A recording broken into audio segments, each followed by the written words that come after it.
What's going on, people? Welcome back to Premzy TV. I hope everybody is blessed. Boy, oh boy, it's a mad thing. It's an absolute mad thing, people. I've had time to reflect. I've had time to watch the game back, and I'm absolutely gutted.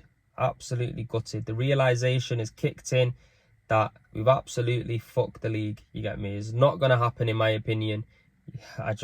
I can't see any way we beat Man City with the performances that we've had of late. And even if we was to beat Man City, I still think we're going to be dropping points against the likes of Newcastle, potentially Chelsea, Brighton's tough game. I can't see us winning every single game. So in my opinion, it's done. There was no margin for error. And what did we do? We let rock bottom Southampton come to the Emirates, and score 3 goals. Not good enough. Far from good enough, you get me? There's a reason these men are in a relegation scrap, because they're absolutely shit. You get me? They're absolutely shit, and we're levels above them. That should not be happening. No way on God's green earth that should be happening, people. When it's time to pull your big boy pants on, it looks like we can never do it. Get me? Looks like nappies are on and man have shit themselves, because it looked like the pressure cooker got turned up and we're just over sizzling. You get me? Over sizzling. We can't handle the heat, because if we didn't have warning signs against Liverpool, we had fucking definitely warning signs against West Ham. And that's a game I really don't understand. 2-0 up, 10 minutes, a team that is shit. That is no Anfield where we went and played. A team that's been beaten 5-0, 5-1 against fucking Newcastle a couple of weeks prior. How do we not step on their neck? How do we not step on our neck and walk away with 3 points? You get me? I don't get that one as well. But the Southampton one is beyond a joke. We seen fight from the boys when we were 3-1 down. 3-1 down. And these boys in the last 10 minutes wanted to try to win the game. Tried to win the game right from the fucking get-go. But no, we couldn't even do that because the tone was set already. Aaron Ramsdale, very much out of his character this season to make mistakes. But what an absolute fuck-up that was. In the first 30 seconds, he gives the ball away and we concede a goal. It's a joke thing, you get me? It's a catalyst for fucking disaster. Like I said, it sets the tone for the rest of the match. Not good enough at all. Not good enough, Then, they only go and score again. And you know what? I'm not going to take anything away from Southampton's play, because it was a good passage of play. You get me? A good ball in behind Gabriel and good finish from Theo Walcott.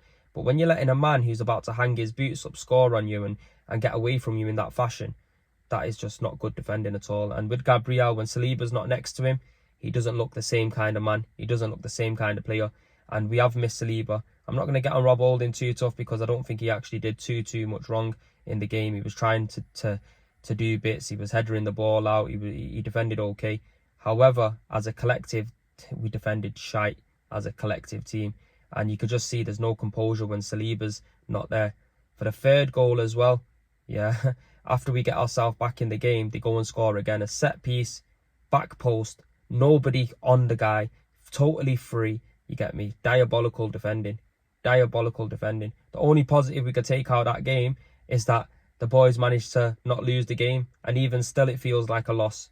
That's just as real as it gets. You get me? Will we go to Man City and win?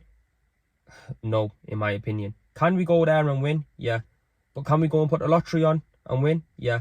Will we put the lottery on and win? Realistically, not. And that's how I see it. Because this Man City team, they've just grown into monsters gradually. You get me? Like, we seen last season what they're capable of. We seen at the start of the season they've been faltering here and there and dropping points. But as soon as that FFP news come out, they're a total different animal. When you're putting teams like Bayern Munich to the sword, it just shows what kind of mentality and character you got. And can I see them really falling away? No. Could it be devastating at Etihad? Yeah, we've seen it before. Last season, what happened? You get me? Pumped in. It can happen. And I won't be surprised, because the boys have given me no belief over the last few games that we're going to go to the Etihad and win that game. None at all. Granit Xhaka, big miss yesterday. Fabio Vieira, fucking legless, man. Like, I'm not joking. This guy's not ready for the Premier League. People might be saying, oh, you're being too harsh and you're getting on him and whatnot. I don't give a shit. You get me? This guy is not ready for the Premier League. We've seen 1-2 decent performances from him, but majority of the time, it's just not being good enough. He looks lost in the middle of the pitch. And what does Emil Smith-Rowe have to do to step in and get a game? He's been there, excuse me, he's been there now for a good solid few weeks. He must have match fitness.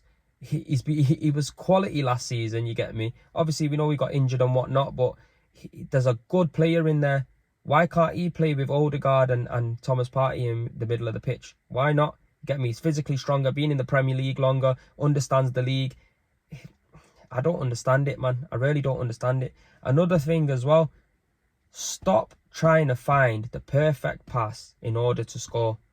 We've seen Martin Odegaard have a crack from distance and it goes in. I want my players to start shooting more often. I want my players to put the ball in the dangerous area more often, because if the ball's not around the goal, you're never going to score. If you don't shoot, you don't score. It's simple as that. You get me? It's simple as that. It's good to watch pretty football. I'm not saying don't play pretty football. I like it. But be effective. Be efficient. You get me? Be proactive with the situation. It's a madness. Again, Arteta, bring Trossard on early in the game. You get me? Don't wait till we're 3-1 down to start making substitutions, attacking substitutions at home to try to win the game. What is that about? You get me? He came on in the 63rd minute, Trossard. We know there's a player in him. Every time he's been playing over the last fucking couple months since we've signed him, he's been effective. Assists, you get me? Goals, he might have been ruled out, but he's been effective. He can unlock a defence, go left, go right. And that's what that game needed yesterday. You get me? A lot sooner than when he came on.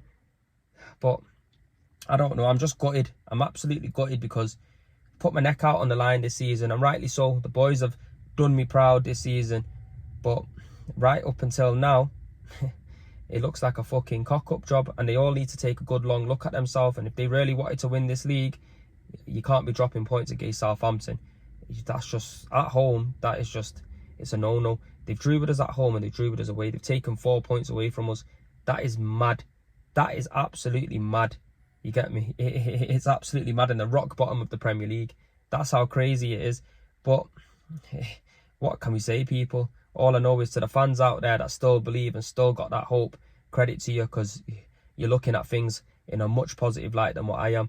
I'm just looking at it realistically and not trying to set myself up for an absolute heart attack at the end of the season with false hope, believing that the league is ours and it's done, because it's not. It is absolutely not. I'm telling you. Now we fucked it. Now City are on for a treble. That's just exactly what it is, people. But look, it's mad because all you could do is laugh. All you could do is laugh because it's been an absolute fucking disaster. But people, peace and love, and we'll see you on the next one.